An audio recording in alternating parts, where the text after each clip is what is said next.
What up, though? What up? What up? What up? What up? What's good, party people? What up? It's late, man. We on a late night creep. We on a late night creep today. What's good, y'all? Who up? Who is awake? Who is awake? Who is awake, man? What's good in the chat? T. Thompson, what up? We live. Anthony Gibson, what up, bro? We is biz, what up, though? Hey, Carlos, what up, though? Proving Grounds, what up, though? 805 Rick, what up, though? D Cash, what up, though? Ms. Rand, what's good? What up, though? Hey, Katsuki, what up, though? Said building the roster for the draft. Yep. What up? All right, people. So day one of free agency is in the books.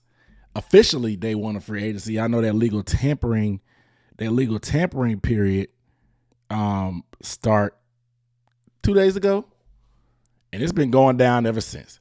Jose, what up, though? Rashad Pettis, what up, though?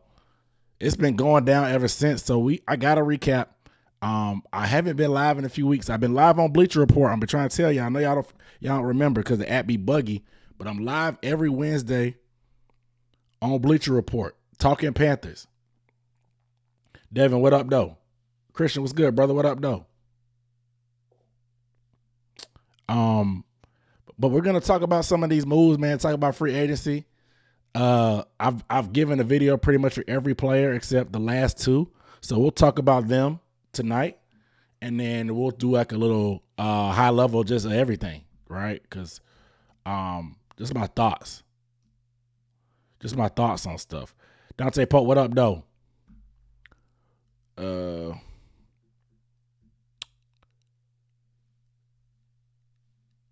Okay, so yeah, man, it's been a fun start to free agency. Very, very active. I think just high level main idea, yo, like the past 2 years, right?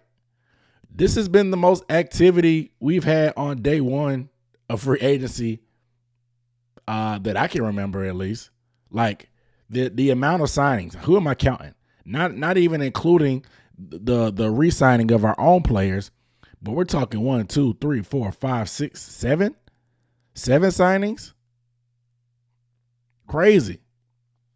Crazy amount of activity that's been going down. Just very, very out of the norm for what we've been used to. In terms of just like our Panthers, typically we shopping at what Dave Gettleman and say? Shopping at the Dollar Tree. Being cheap. Shopping at Five Below. Family Dollar, the Dollar General, all that, that type of energy. Nothing wrong with that. Shout out to Dollar Tree. I still shop at Dollar Tree to this day. But I'm not a general manager of an NFL team. I'm just a guy. I'm just the guy that makes YouTube videos, right? But it's very weird. Like, weird good. Cause like now we're sitting there by the phone, I'm refreshing, trying to figure out, okay, man, why we ain't made no moves? It's been 1 hour. It's been 2 hours. It's been 3 hours. Like, why we ain't making moves? I'm over here tapping. I'm on Twitter tapping, and Lord knows, day one of free agency, man, the tampering period, the absolute worst time for Twitter to go down. The absolute worst time for Twitter to go down. I mean, this is the day where I have everybody and their mama's notifications on. I'm sitting here by my phone. Everybody's telling me to look out for the Panthers. They're going to be super active in the next few days of free agency. I'm like, oh, sucking now. I'm sitting here waiting. I'm excited. And then I'm over here getting on Twitter. I'm like, I done uninstalled the app, reinstalled the app. I'm over here refreshing. I'm panicking. I'm really panicking because I'm having a meltdown because Twitter's having a meltdown. You know what I'm saying? And so I'm like, bro, what is going on? So I'm over here to Threads. I'm following Adam Schefter on Threads. I ain't opened Threads since I first downloaded it. I done turned on notifications for the ESPN app. I can't even send a tweet. I'm over here trying to log in on desktop. I haven't tweeted from desktop since 2012. And I'm over here desperate. I'm trying to get on here because as soon as the clock about to strike 12, my phone bugging. Like, it's nuts. But the first couple hours, man, were intense. Big time signing, getting Trayvon Moehrig. I still have not nailed down how to pronounce his name. I'm probably putting a little bit too much emphasis on the Mo, but I will learn it. He gonna be here 3 years, $51 million. He's making a lot of money, so I should learn how to pronounce his name, right? So 3 years, $51 million from Trevor Moehrig. Moehrig. Is it Moehrig or Moehrig? Moehrig? Moehrig. One of them. Something like that. I'll figure it out. But we signed him. Safety number 2 probably on the market. Arguably safety 1, depending on how you view Javon Holland. But it was a big time move. Lord knows we needed a safety. Literally, the only safety we have is Damani Richardson. Shout out to my guy Damani because I'm a big fan.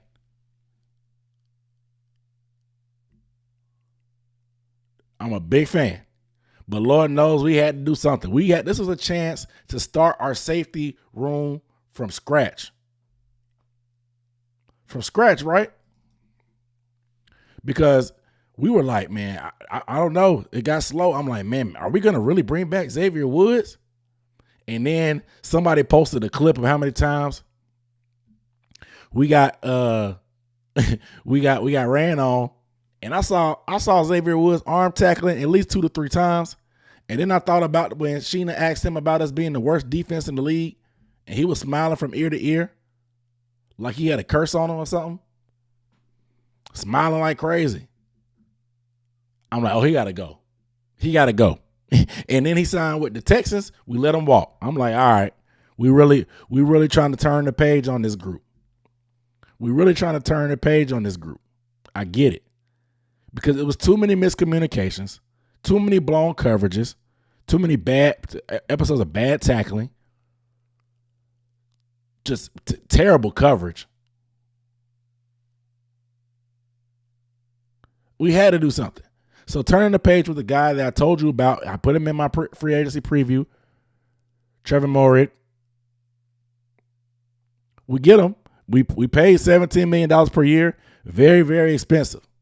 Listen, man. I'm at the point where, like, I don't care. Right? You know, like, you kind of take the Panthers for what they are. We're not good. We had the worst defense of all time last year.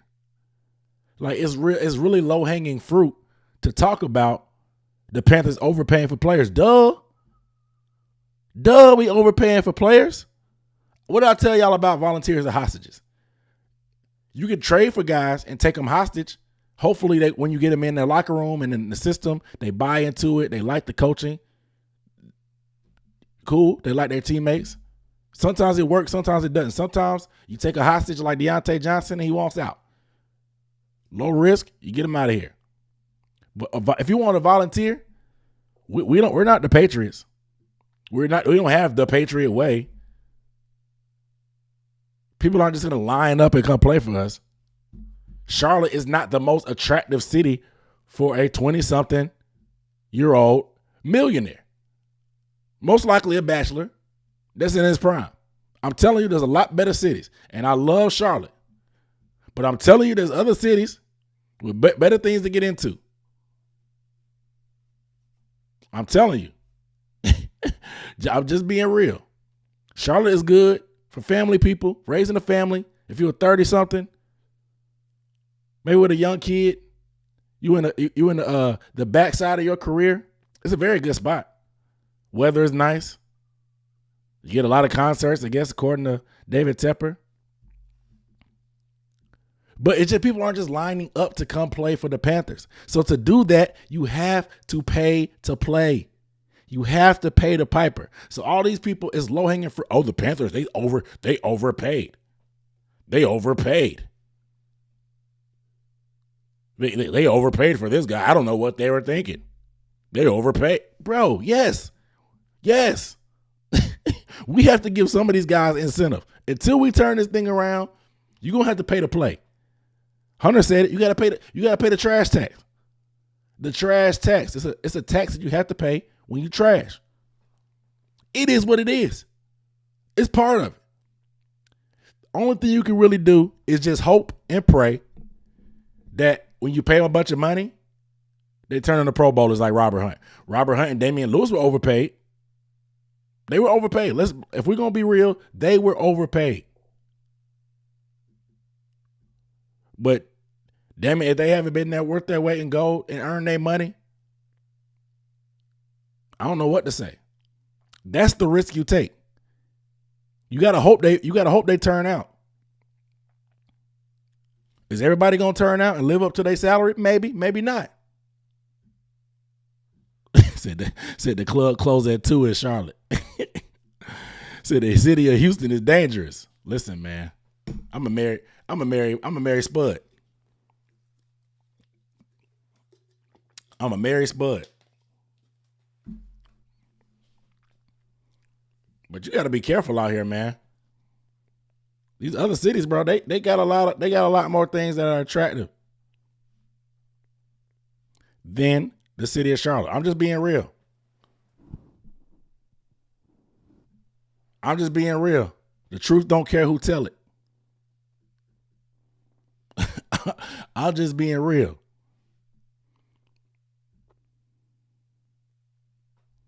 But the truth is, you got to just hope these dudes do it. But again, it's part of it. I don't like it. It really, like, I slept on it. It was fun. It's fun. It looked fun, but it ain't. You know, spending all the money, making all these moves. It looked fun, but it ain't. Because to me, we shouldn't have to be in this situation.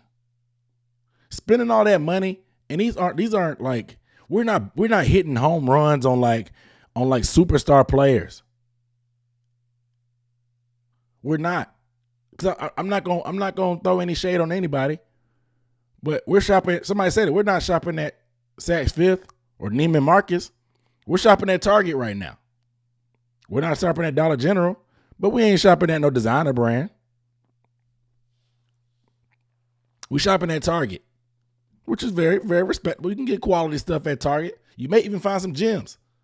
They end up being pretty good products. So we're shopping at Target right now.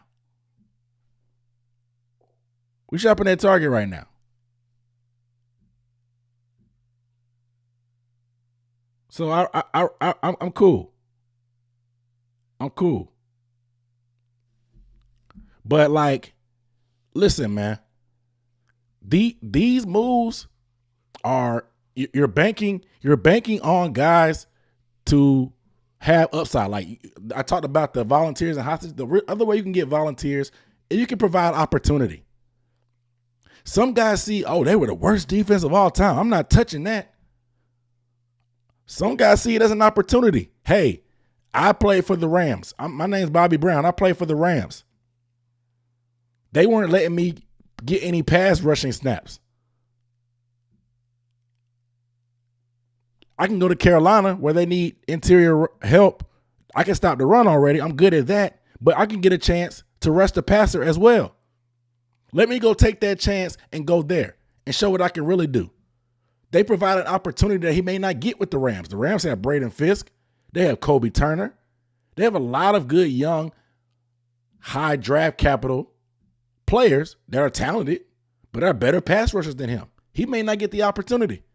What do you think happened to A'Shawn Robinson? A'Shawn Robinson played for the Rams as well. A'Shawn Robinson played for the Giants too.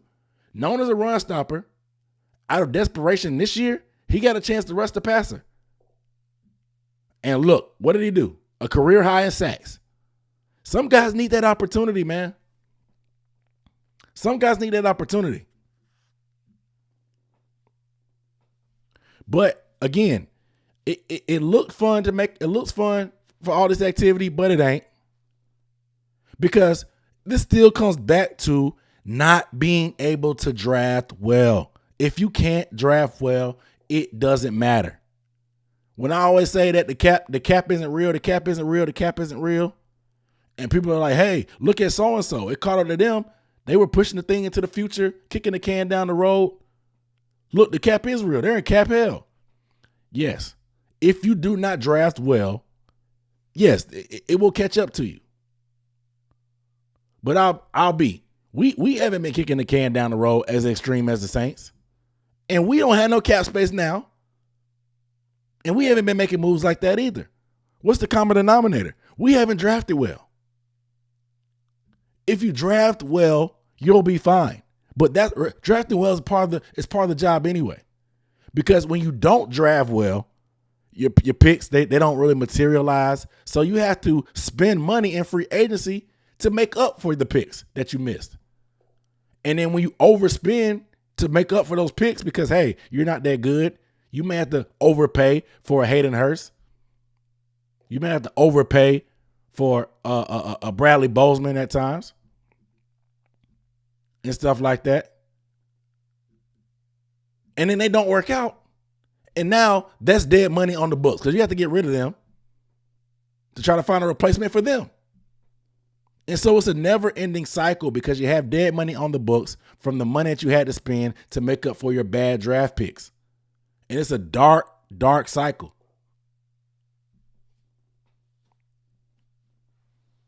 Anybody hear me out there? I'm just talking to myself. Am I preaching? Like, what am I preaching a little bit? We have to knock this draft out of the park. That's all that this free agency is telling me. It's very risky to play this type of game to continually overpay guys. Tershawn Wharton, I love that move. 3 years, $45 million is crazy. It's crazy to me. Because, yes, I know the guaranteed money is what counts. I'm not stupid. I'm not stupid. But paying a guy that was a rotational rusher, he has some upside, I think, in my opinion. But he was a free agent last year. He only signed a deal to return to Kansas City for $2 million.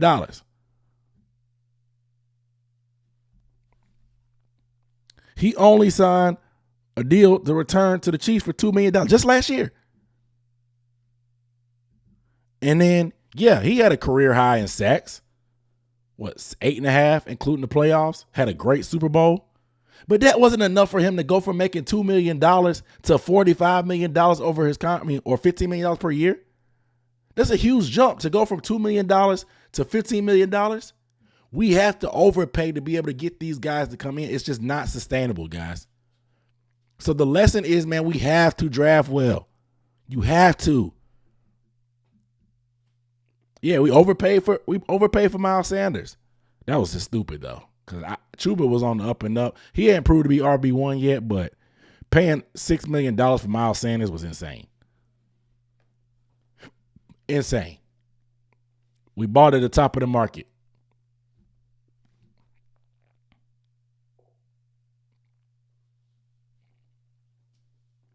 You know what I'm saying?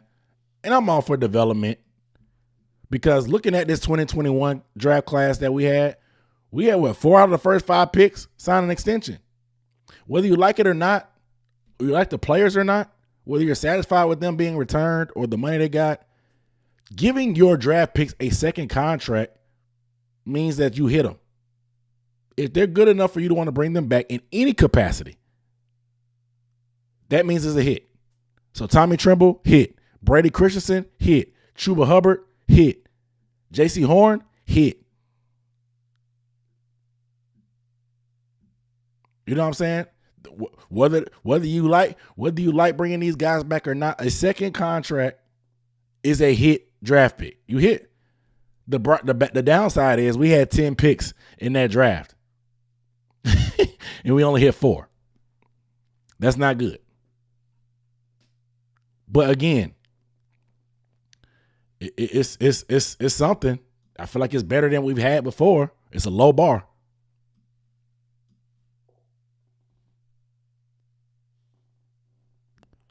But again, I like the Tershawn Wharton pick. I don't want to throw any shade about him. I have a film breakdown probably coming Who knows what's going to happen with my life right now. But I wanted to get a defensive preview video like I did last year, just giving a little bit of film breakdown on each addition to the defense, what they bring, and what to expect. But I'm just worried we're going to keep making some more moves. So if I drop the video tomorrow, we might sign another safety by Friday, and my video is irrelevant. So we'll see. We'll see. But I know y'all keep talking about the T. Higgins stuff. I'll address it really, really quick. I try not to get into these type of rumors because it ain't deep enough yet. But there are some faceless Twitter pages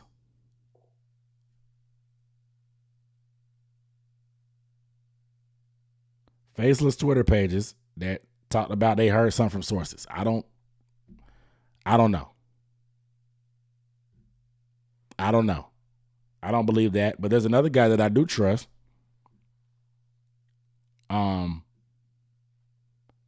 He's a guy that's pretty respectable from the Packers. He tweeted that a big trade was coming. It was going to be a wide receiver. Everybody was asking him what team it was going to be. He kept telling no. Everybody no. Broncos, no. Packers, no. Saints, no. And then somebody said, is it the Panthers? He didn't respond. And then somebody said, hey, like this tweet if it's the Panthers. He liked the tweet. There were rumors last year around this time that we were pursuing T. Higgins. The Bengals have franchise tagged him. They're making it seem like they're going to try to make a play for him. But having the brokest owner in the NFL, the Bengals, he's not even a billionaire. I don't want to make light of it, but he's like the only owner that's not a billionaire. And when you pay out this guaranteed money, you have to put it all in escrow. And if you ever bought a house before, you know what escrow is. Escrow is a third-party account that you put money into to secure the deal, and you can't touch it. It's the third party it's a good faith deposit to let the other person know what you're going into contract with, that the money is real. And so the guaranteed money, when guys have guaranteed money on their contracts, all the guaranteed part has to go into escrow. So the owner, as soon as that check is signed, a contract is signed, all the money has to go into escrow. So if you don't have that money right then and there, you can't make that deal. And so for the Bengals owner to have to want to pay, they just paid Joe Burrow. Jamar Chase is about to make $40 million. Trey Hendrickson wants a new deal, so he's on the trade block. And then now T. Higgins. You're talking about 35, 40 million, anywhere between 30 to $40 million for Jamar Chase. He deserves it. Whatever he asked for, he deserves it. T. Higgins, they have the same agent, so he's going to want 30 from them, maybe. Or at least what DK Metcalf got. And then Trey Hendrickson, he led the NFL in sacks. He's had 35 sacks over the last 2 years. Yeah, he's 30, but he's still going to be able to command $30 million, in my opinion. How much of that is guaranteed? I don't know, but that's a lot of money to put in escrow for an owner that's not a billionaire. A lot of money. And so he ain't got it. Something's got to give. And so the Panthers, they've been linked to the Hendrickson deal. Apparently the price is too rich for them. The Bengals came out and said they want a one and some more. That ain't going to happen. That ain't going to happen. The Panthers, like I said, they were linked to T. Higgins last year. They made a play. If the Bengals were still kind of gung-ho on keeping him around. As time passes, things change. So we'll see. There's a lot of stuff, rumors and stuff floating around. Of course, when it goes down, I'll be here.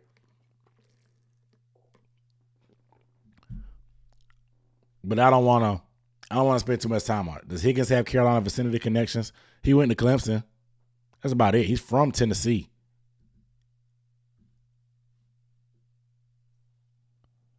He's from Tennessee. So that's the well, he went to Clemson. That's the connection. But again, these moves we're making, man. Who would I rather have? That's tough. All things being equal in terms of like trade compensation and the contract, I would probably say T because he's younger. The draft is not as bountiful at the wide receiver position. It is bountiful at D-line. So I would probably say T, all things being equal. Like I said, it's not considering contract, not considering trade compensation. Did the Panthers meet with any wide receiver at the combine? Yeah, the wide receiver from Miami, not Restrepo. There's a backup wide receiver that they met with at the combine. Just very, very random. Very, very random. I forgot about the super chat. Shout out to Senior Doan. So I was waiting for your review of this fun week. Thank you for the insight. Man, thank you for the support, man. Thank you for the support for real, for real. I've been trying to grind to get these videos out as close to when the news breaks as possible. I tried to add a little razzle dazzle this year and put some film clips on there. So it takes me a little bit of time to get through the film, watch them, put together some clips, get my opinion, gather the stats, and then put it out. I know before I would just kind of get some shots, like get some shots up as quick as possible. But I appreciate you guys bearing with me, rocking with me on this journey. If you're not subscribed, please subscribe. If you have not liked this live stream, give the video a thumbs up. It's 259 people watching. It's crazy. It's almost 11 o'clock. Y'all ain't got work tomorrow? I do. But only 67 likes. Can we get some likes, please? Pretty please. Pretty please. But shout out to Senior Doan on the super chat, man. Means a lot. I appreciate the support as always. Where'd I get this hoodie blanket? It's like a Snuggie, bro.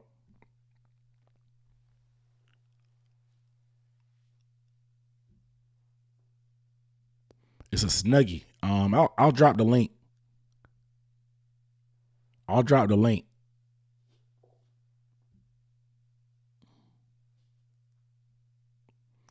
Yeah, I was just you say you got a plug for custom tumblers. Interesting. Now, shout out to you on the interview for tomorrow.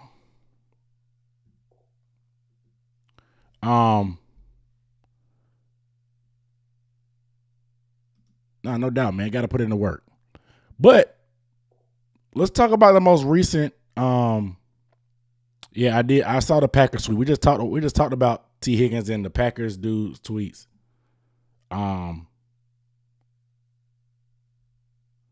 But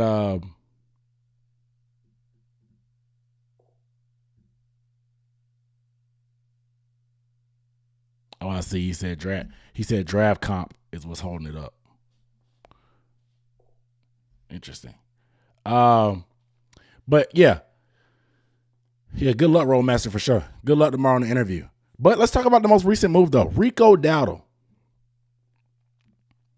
Rico Dowdle recently signed running back 1 year, $3.7 million.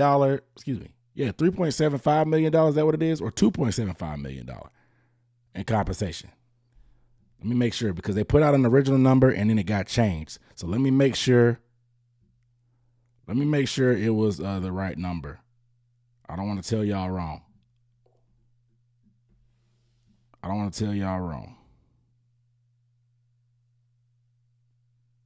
$2.75 million. There it is.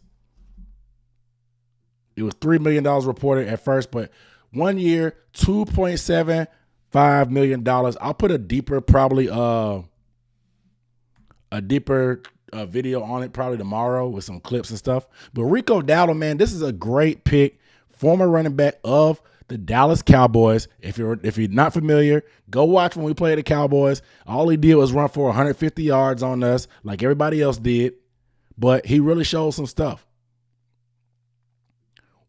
One of the more productive backs on limited touches last year, over 1,300 total yards, 1,000 yards rushing.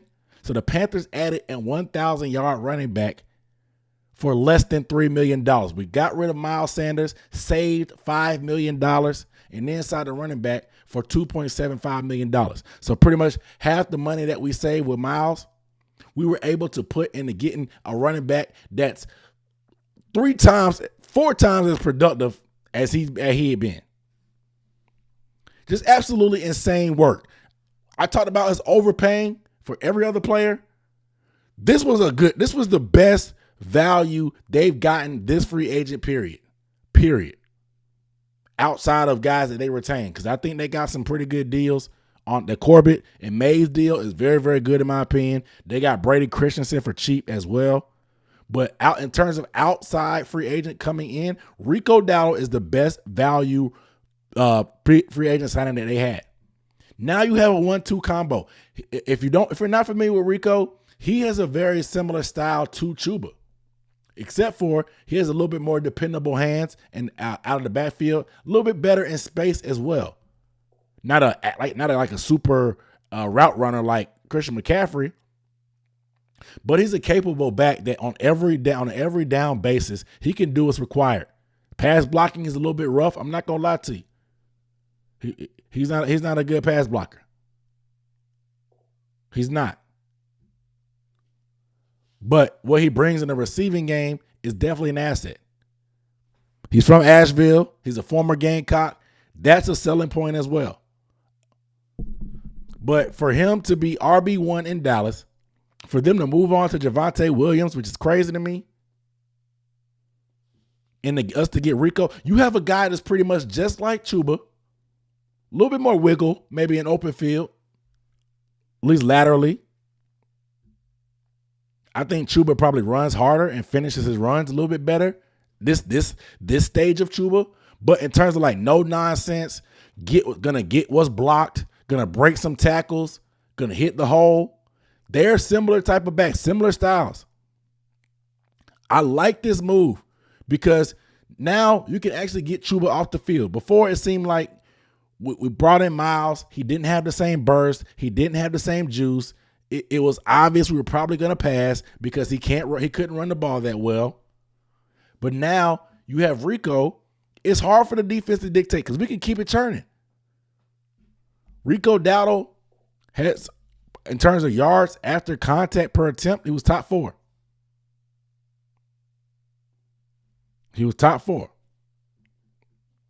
And then in terms of yards before contact, our offensive line, they were ranked 7th in terms of yards before contact. Chuba and Rico were both top 4 in yards after contact percentage.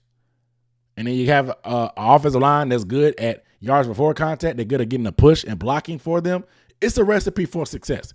We are going to run the ball. This puts a statement out there to everybody. We are going to run the ball. Period. If there were any doubts, let them be gone now. We are going to run the ball. We're going to run. We're going to play action. And if we get one-on-ones because y'all loading the box and y'all don't believe in our wide receivers, we're going down the field. We're going down the field. Yeah, Rico did want to come home.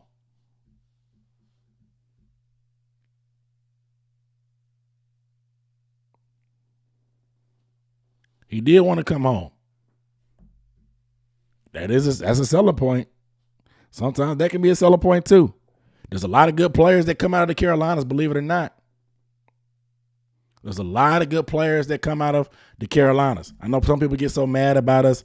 Why do we always go for guys with South Carolina or North Carolina connections? There's a lot of good players that come out of the Carolinas, bro.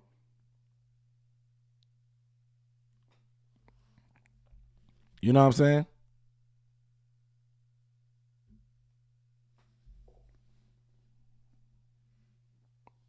So, like, don't sleep on the talent. So now we have two backs with 1,000-yard pedigree. Our top two running backs cost what? Because Chuba's what, $6 million against the cap, something like that. So we're looking at about $8 or $9 million in total cap hit for our backfield. So it's a 1-year deal for Rico Dowdle. I love the move. Some people say it's a bridge until Jonathan Brooks gets back. You can look at it like that. It's just a 1-year deal. But I'm here to tell you now, in this draft class, this still would not deter me from drafting a running back on day 3. Maybe, obviously, we're not in the Genty sweepstakes. We're probably not in the Trevion Henderson, the Damarian Hampton sweepstakes. Those guys are gone. But on day 3, if a guy like RJ Harvey is there, if a guy like Brashard Smith is there, if a guy like Jaden Blue is there, guys that are a little bit different element, home run hitters, twitchy, speed, can be a weapon in the pass game in terms of like running those Texas routes, those wheel routes. Shoot, Brashard Smith is a former wide receiver. He can motion him out. He'll go down the field and snag on somebody.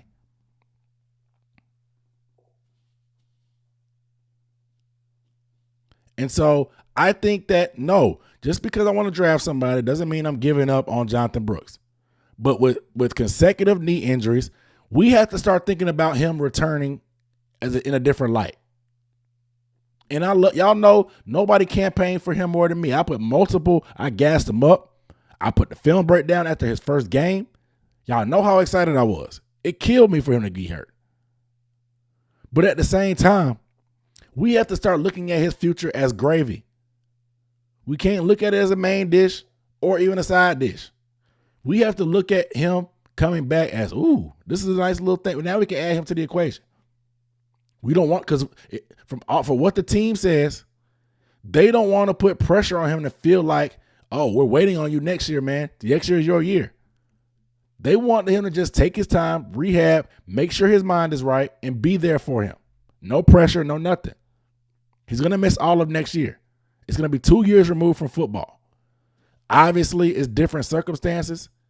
He's not a creep. But just think about how Deshaun Watson looked being removed from football for that extended period of time. Obviously, he's not playing quarterback, but the game, the speed of the game, stuff just changes. It's going to take longer. He's not going to just automatically come back because he's healed and be fine. Taking that much time off is going to do some damage. So let's look at him coming back as the gravy on top. It ain't got to be the meat and potatoes. It can just be something good to like set the meal off. You know, I like some mashed potatoes, but you put some gravy on that thing, you're doing something else. It's possible they can bounce back strong, but should we bank on it? I don't think so. Not to mention if you draft or Rashard Smith or Jaden Blue, guys who are more like scat back, third down running backs, kick returners anyway, even when Brooks comes back, they bring a different skill set. That way, Jonathan Brooks can fill right back into that RB2 combo spot, 1A, 1B, whatever you want to do. And then now you have a bona fide third down back. I'm campaigning for Brashard Smith because we need difference makers. We need guys that, hey, you put him at receiver, you put a linebacker on him, he's going to burn them. So you have to account for him. And when you have guys on your offense that you have to account for, especially if you don't have a wide receiver one, that's what you need. We're missing difference makers. Nobody is feared. We have guys that are respected. Chuba is respected. I'm sure Jalen Coker is respected. Adam Thielen damn sure is respected. But they don't put fear in anybody. We need weapons and speed and explosiveness that's going to put fear on opposing defenses. I appreciate you sharing, Avera. But we need those type of guys. And that's why I think a receiving type of back with Blackshear gone, Brashard Smith can return kicks, he can cover punts, and he can run routes and catch passes. Dave Canales already says he loves those special teams type of guys. I think he fits the bill. He's a little bit raw, but we saw Tyrone Tracy make that transition himself. Yeah, Le'Veon Bell took a year off.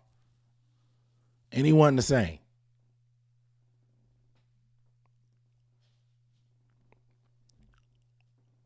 But I like the Rico move. I like it overall. Very, very, very, very, probably the best value deal thus far.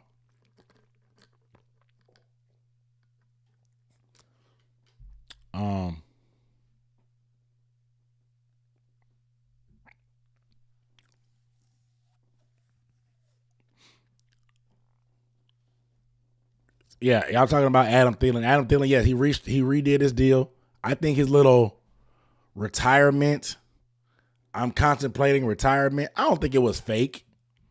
But I also think that why would a guy that didn't win a Super Bowl, that was the leading receiver even though he missed 6 games and ended on a good note, why would he hang it up now?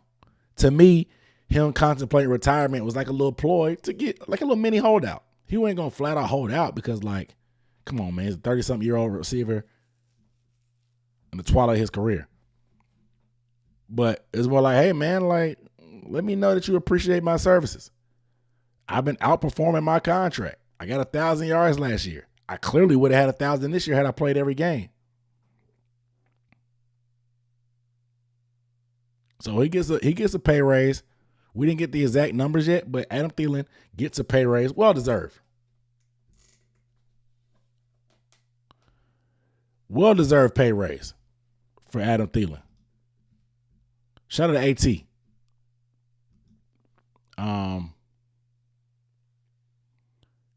Yeah, Brashard Smith. I'm going on Ricky Bobati. If you guys know Rick, I'm going on his podcast, Draft Crush, tomorrow.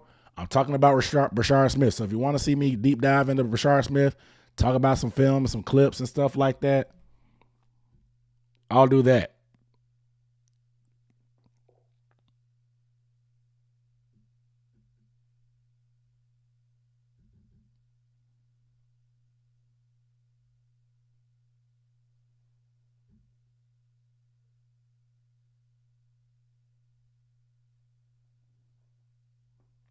Oh, my bad. Got a little distracted. I'm trying to make sure ain't no news breaking. Trying to make sure ain't no news breaking.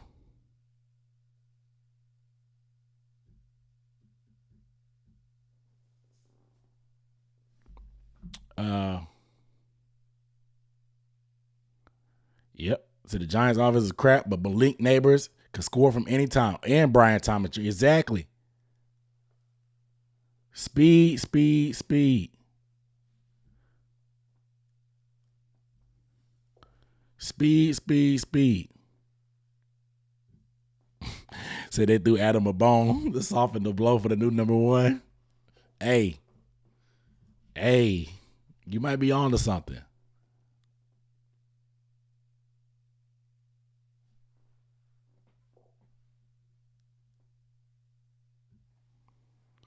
What am I giving up for T? I don't know.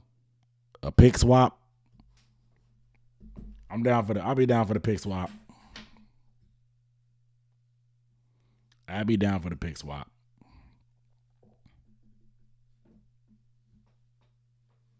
Nah, we're not getting DJ Moore back.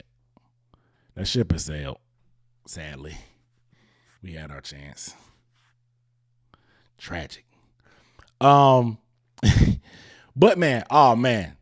Speaking of trades, the first 12 hours or 14-hour span leading up to free agency and the start of free agency was tough, man.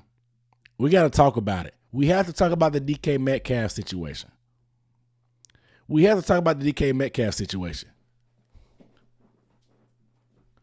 Because it started out, it seemed like they wanted a first, a player. And everybody was like, nobody's giving you that. Then, okay, we want a first round pick and a third round pick. Everybody's like, we're not giving you that either. Then a report came out from Josina Anderson saying that but there's a team out there that was willing to give a third round pick. That was us. That was the Carolina Panthers.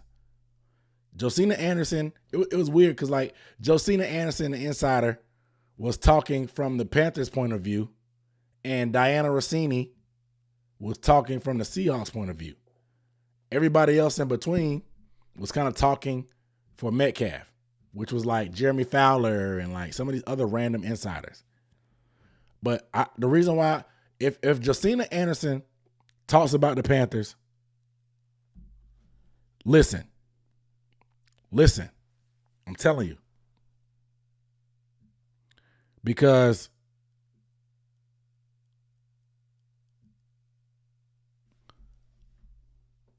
back when last year during the Ben Johnson sweepstakes, this is a little side rabbit trail, but just giving you a nugget of why I thought that all the stuff that Josina was saying, because she was saying the team was going to give a third. And I think the Panthers, they love their draft capital, and I get it. We need, like, we can get a starting defensive player with that second round pick. I'm trying my hardest to hold on to that second round pick, and that's probably what the holdup is for this T. Higgins trade. Some people are just like, you're not going to get anybody as good as T. Higgins at the second. Yeah, but you still need young talent. When I talked about we have to draft well, that's what I meant. That's what I said. If we do a pick swap in the first round and maybe add a day 3, cool. But I don't want to give up a second. Because we need some starters, man. We need some starters. We don't have a ton of top 100 picks. That gap between number 8 and 57 or 58, whatever it is too wide. So a trade back is probably on the table in general. So why not just pick swap with the Bengals if you can get T. Higgins? But regardless, I'm getting on tangents again. Josina Anderson, during the Ben Johnson debacle, when the Panthers were very, very interested in him, he didn't want to come to the Panthers. And he had already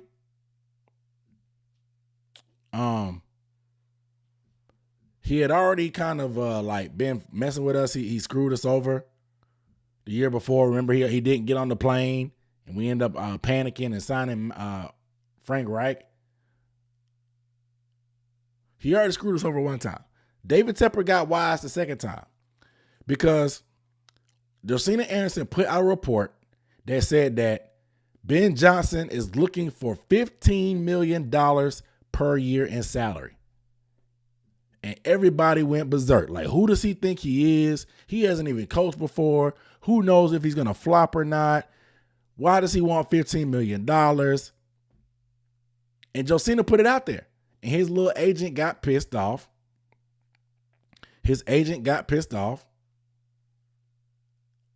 And said, oh, this is fake news. He doesn't want $15 million. This is fake. And people were going at Josina. And Josina said, I have on good knowledge. She said, I stand on what I said. I have on good knowledge that $15 million was the asking price of Ben Johnson per sources. That let me know that David Tepper was like, nah, I'm not paying $15 million. I'm putting this out there because I don't want you to use me as leverage.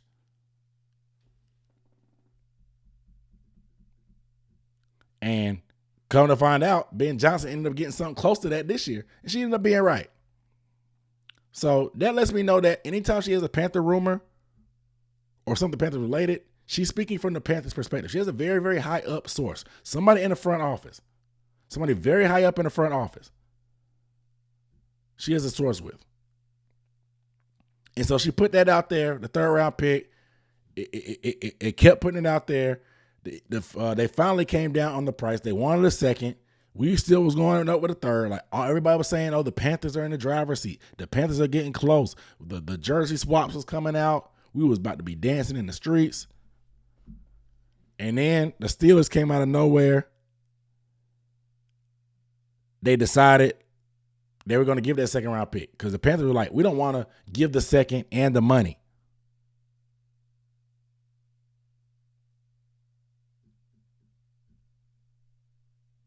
And so they didn't. And then the Steelers were willing to do the second and the money, and the Panthers lost. I thought it was a done deal. It felt like we were in the driver's seat. They were talking about us on ESPN, saying that we've been in it. Dave Canales had the background with DK. Dan Morgan, he has a relationship with the GM, so you know the trade negotiations had to be at least cordial. But it didn't happen. And when that trade came out of nowhere for the Steelers weren't even on any reports. It sucked. It sucked. But they kept hyping us up, saying, hey, the Panthers are going to be busy this week. No worries. They're going to be busy this week. Then those Milton Williams rumors came out. Oh, man. The Milton Williams scenario,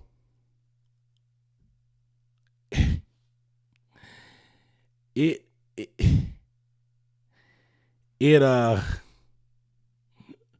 about broke me, bro. I'm not gonna lie. It about broke me. It about broke me, dog. It was just too much for that.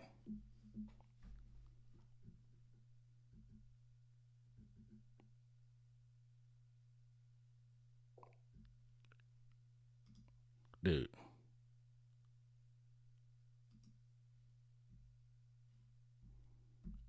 Quit spamming, dog. It about broke me. Because you hear that, the Panthers, they're dropping a bag. They're dropping a bag on Milton Williams. It's going to be over $20 million. And then you get the notification on Twitter. Panthers have agreed to terms with Milton Williams. Adam Schefter's on SportsCenter, Free Agent Frenzy. Carolina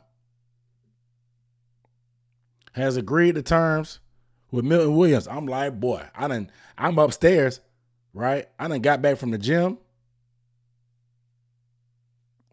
I'm about to take a shower. I'm on the toilet, scrolling through Twitter like men do, sitting on the toilet. I get a notification. I'm like, I got to make a video. So I jump off the toilet. I jump into the shower. I'm showering. I get down here. I done made the thumbnail. I'm typing up my notes. I done chopped up the film already. I'm like, boy. And then somebody's like, it's not a done deal so far. I don't know. The Milton Williams thing is still kind of going. And then all of a sudden, we hear Milton Williams agrees to a contract with the New England Patriots for $26 million per year. I ain't gonna lie, man. I was up here punching the air. I was looking like Trey in Boys in the Hood. I was up here punching the air for real, bro. And I was like, bro, ain't no way. I was like, what happened? How do we get finessed? Like, why would they announce it? Why would they announce it? If it wasn't ours? And I'm like, bro, what happened? And then I do some more digging. I'm like, oh, Milton Williams, the money comes up. I'm like, Milton Williams agrees to a contract where he gets over $26 million per year, a big payday, and a big move for the Patriots. This was negotiated by none other than Clutch Sports. Clutch Sports. You know who owns Clutch Sports? Rich Paul. You know who Rich Paul's best friend is? LeBron James. I should have known. All this time, they used us for leverage. They knew how desperate we were for D-line help. They knew we had the worst defense in NFL history and used us for leverage to bid up the price to go somewhere else. It's the principle. I know it's an overpay, but it's the principle of the matter of being used. I should have known. I blame LeBron James. I blame Rich Paul. I blame LeBron by association, just because it smelled like some shiesty NBA business stuff. This is the type of moves they do in the NBA. I know business is business, but shiesty is shiesty. I blame LeBron James. I do. Making a mockery out of my team. Using my team as leverage.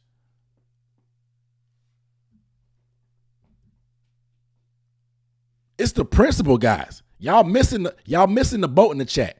It's the principle. It ain't about what the price was.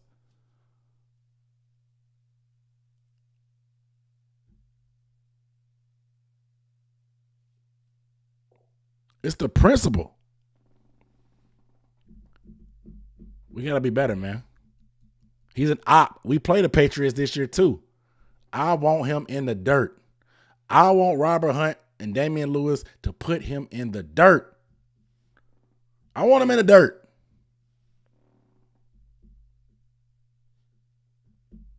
I need pancakes left and right. I want pancakes left and right. Bodies. I need them on. I need that get back. I need that get back.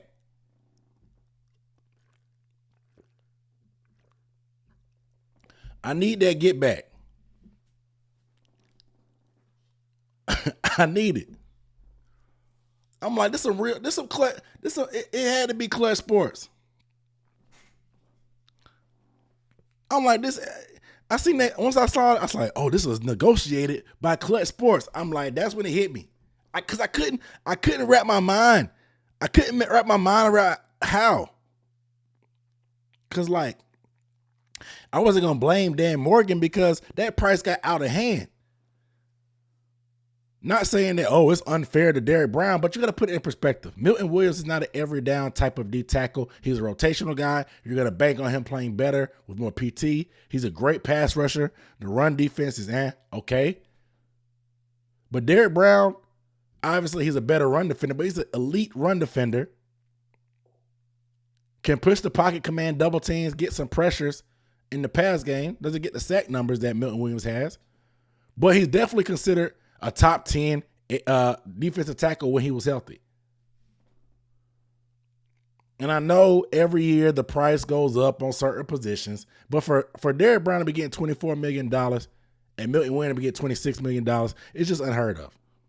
Not necessarily because, oh, you have two guys on the same team. I don't think Derrick Brown is like that. Because one, Derrick Brown, he's still trying to, granted, he earned the deal from before, but he's still bouncing back from a knee injury. So he got to still prove he worth that $24 million, if we're being real. But Milton Williams, 26, that's a lot. That's just a lot. Not, like I said, not even considering Derrick Brown's feelings. Putting Derrick Brown as the benchmark, his status in the league. Milton Williams ain't that.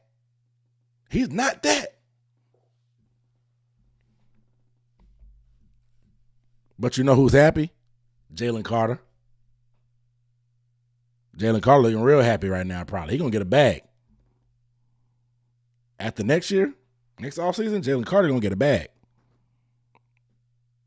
A bag. If Milton Williams got 26, man, listen. Man, listen. Man, listen. He played us, bro. He played us, bro. He played us.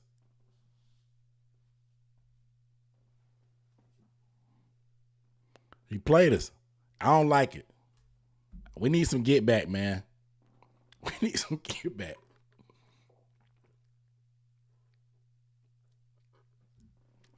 Yeah, Carter going for 30. If he cooked this year, Carter going for 30. Because I think Chris Jones gets, 31? If he have a real good year, they make a deep playoff run, or even, I doubt they repeat. They've lost a lot. They lost a lot on defense. So maybe, we'll see. But Chris Jones is getting $31 million per year.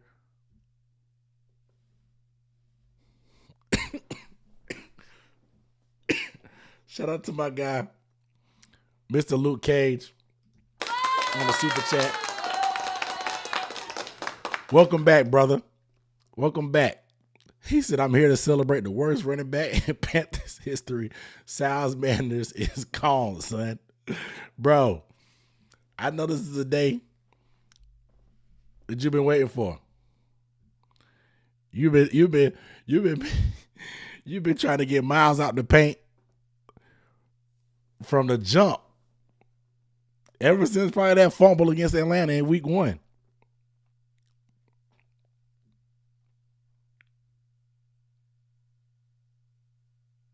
It's funny, man.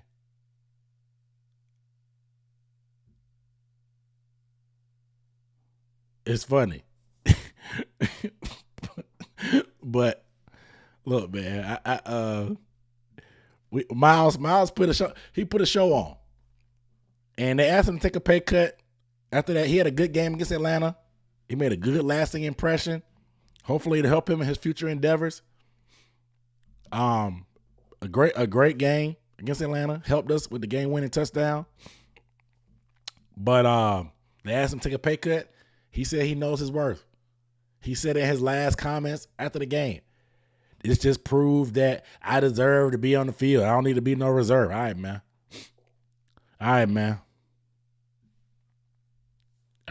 You don't wait till your last game to have a legacy game. Yeah. It was too little too late, bro. It was too little too late for him.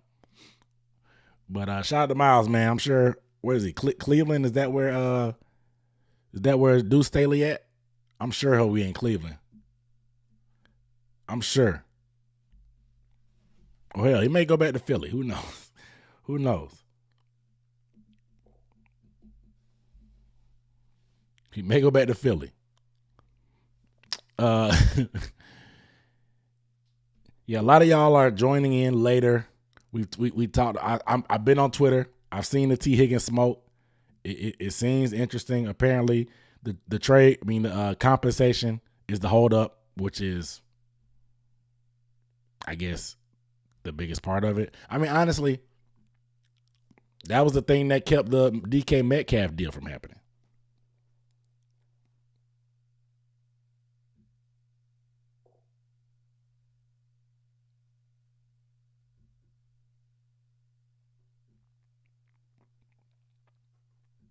You know? But it's we'll see what happens.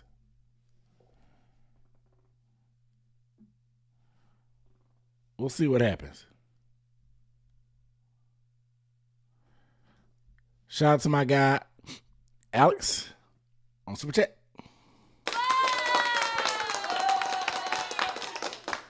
He said, never catch you live. Wide receiver one coming because Tet wouldn't have been there at 8 anyway. He's speaking the T. Higgins move into existence. There's a lot of momentum building. Said Tet wouldn't be there. I think Tet goes to New England. That's my theory. I think all this smoke, excuse me, all this smoke about him falling, I think he goes to New England.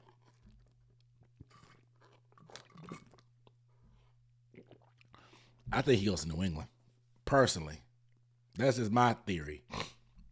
If they don't make a trade for somebody, New England, I think it's Tet. I think it's Tet.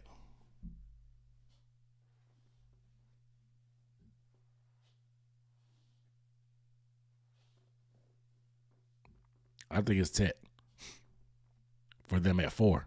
That's just my theory. Hey, shout out to my guy Dame. I seen him in the chat with the scouting room. Talk about my LeBron comment. Shout out to my guy Dame. One time for the one time.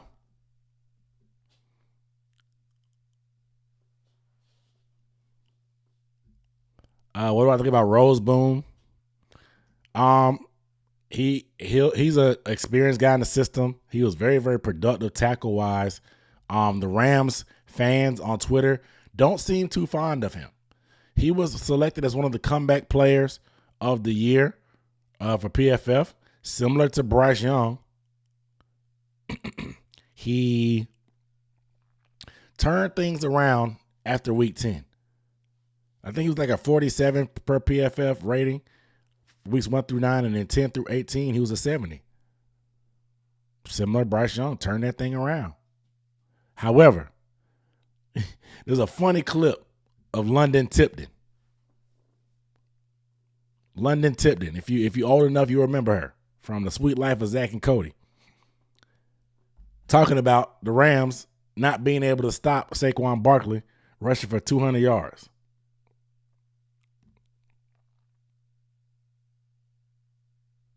Funny. Talking about they ain't got no run stoppers.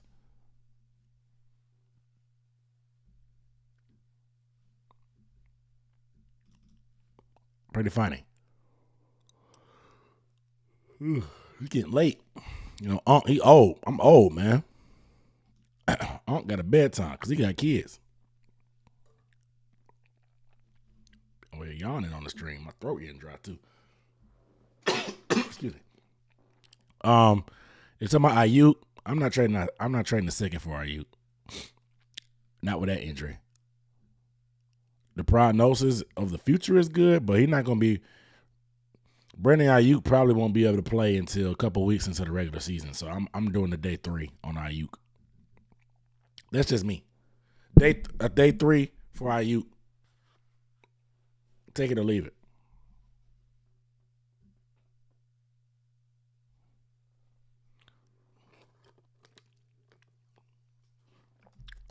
But what I will say is, most of the guys that we brought back, I'm happy we brought back. They're not any guys that we retained. I'm like, bro, come on, let's move on. No, Tommy Tremble,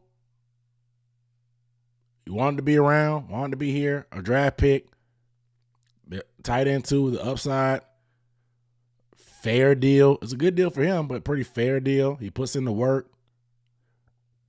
Brady Christensen, I thought he was gone. I thought he was going to be able to find somewhere to start. They get him back for what, less than $3 million? What? It's a 1-year deal, but less than $3 million. So you got your depth. You got Corbett and Mays back. Hell, I'm letting Brady Christensen battle it out for that center position. Because remember, he was a starting center before K. Mays.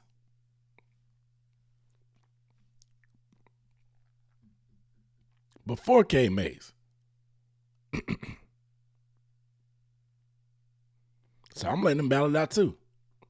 And then you ink Mike Jackson to a 2-year deal worth $14 million.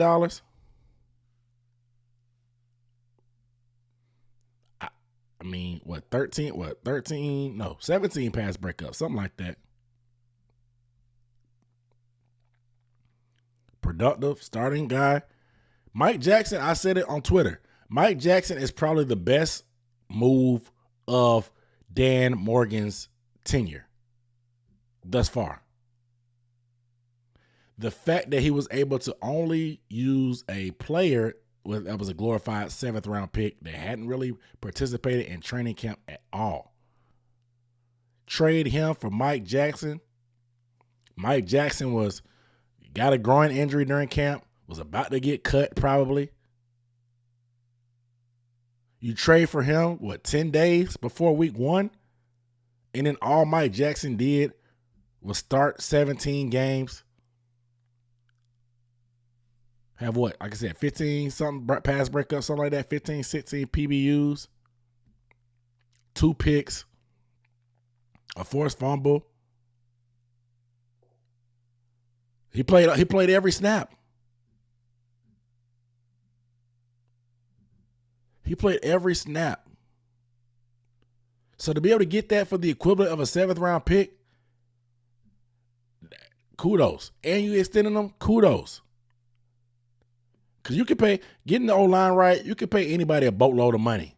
That's not that hard. You can throw money at anybody. But for your pro scouts, your scouting department,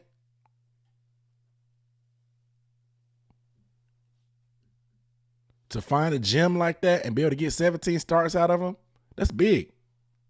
I got to tip my cap. That's big. Does Mike Jackson have his limitations? Yes. He's an off coverage corner. He can't really play press man like that, which is why J.C. Horn doesn't travel as much. But in terms of playing off zone coverage, our system, cover 4, cover 3, Mike Jackson is a pretty solid starter.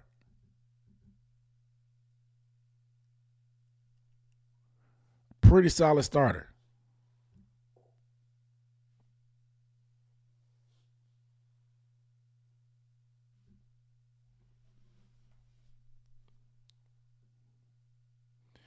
Yeah, I don't see no deal happening tonight. Y'all can go to bed. If that's what you're waiting on. I know everybody's paranoid because that Luka Doncic deal went down like 1 a.m.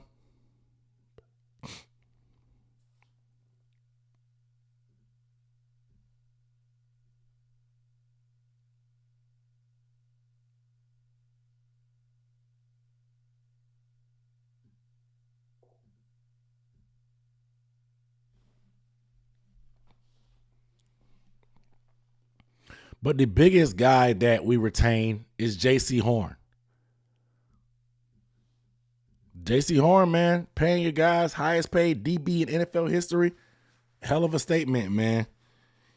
I think, and Mike K from the Charlotte Observer said it, looking at Tommy, looking at Mike Jackson, looking at them giving Adam Thielen more money, they're sending a message out. Hey, if you ball out, we're more than willing to reward you. It's a good message to send. That, hey, we take care of our players. You give them incentive deals, the other guys, they're going to reward you. If you ball, you're going to get paid.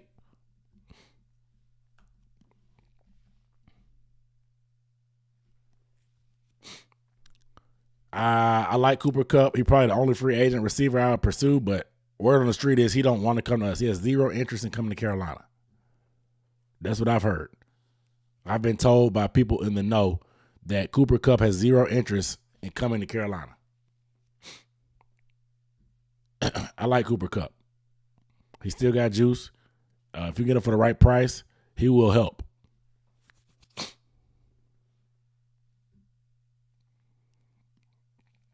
Yes, I'm double dipping at edge. I double dipped in my last mock draft. Somebody asked me what I'm doing at 8. I got to see what the board says. It's hard. It's almost impossible to say what the board says. As of right now, without making like roster constructed right now, I'm going Tech. I'm sorry. Or I'm trading back.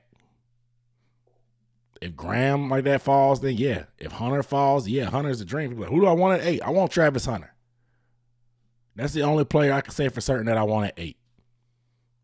He's not going to be there. Okay. I don't really care. I'm fluid on the rest of it. If Travis Hunter ain't there at 8, I don't really care. I got to see the board. Travis Hunter is the guy that I want at 8. Period. Point blank, period. But you guys, if you're not subscribed, please hit the subscribe button. I am Aaron Duncan with the Necessary Bluntness Sports Talk. It's almost midnight. So I'm gonna try to get to sleep. I'm gonna try to get some sleep. I appreciate y'all rocking with me on the live. We've been an hour and 20 minutes, a long one. We'll see what happens with the T. Higgins stuff. Y'all know if it happens, if it goes down, I'm all over it. Rico Dowdle video coming tomorrow. Defensive film breakdown will be coming soon as well. Got some draft content too. I think people been asking for a Ted McMillan film breakdown. I'll probably put it on down there because I think a lot of people have some misconceptions about Ted McMillan. So I think it got to go into the film.